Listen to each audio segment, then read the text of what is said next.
नजर डालेंगे दिलचस्प और अजीब खबरों की तरफ।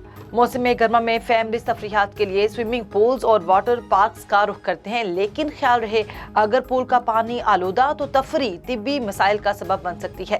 जून में मुतादिद बच्चे स्विमिंग पूल जाने के बाद 2 किस्म के बैक्टीरिया ई कोली और सी डिफिसिल से शदीद बीमार हो जाते हैं। अमेरिका में पेंसिल्वानिया के महकमे सेहत में वबाई अमराज के मुहक्किक मोलिनेस ने कहा है कि ये 2 किस्म के बैक्टीरिया तमाम उम्र के अफराद को मुतासिर करते हैं।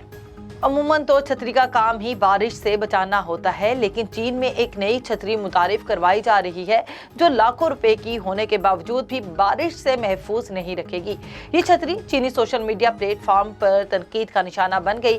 गोची और एडिडास की जानिब से चीन में आइंदा माह एक नई छतरी मुतारिफ करवाई जाएगी, जिसकी फिलहाल ऑनलाइन तशहीर की जा रही है। इस छतरी की कीमत 11,100 UN है, जो कि पाकिस्तान रुपए में 3 लाख बनते हैं।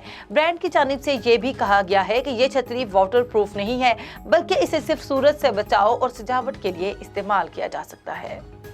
जापानी शहरी ने कुत्ते की तरह नजर आने के लिए 31 लाख रुपए से ज्यादा खर्च कर डाले। दुनिया में हर शख्स का कोई ना कोई ख्वाब होता है, मगर जापान से ताल्लुक रखने वाले एक शख्स ने अपना दरीना ख्वाब पूरा किया, जिसे जानकर सोशल मीडिया सारिफीन दंग रह गए। जापानी शहरी ने अपनी ख्वाहिश पूरी करने के लिए 31 लाख रुपए की खती रकम खर्च की और फिल्मों इश्तिहारात के लिए मलबूसात तैयार करने वाली एजेंसी से राब्ता किया। जापानी शख्स ने ज़ेपेट नामी एजेंसी की मदद से कुत्ते का लिबास तैयार करवाया, जिसकी तैयारी में कंपनी को 1 माह से ज्यादा का अरसा लगा, लेकिन लिबास ऐसा कि पहनने के बाद जापानी शहरी हकीकत में कुत्ता लगने लगा।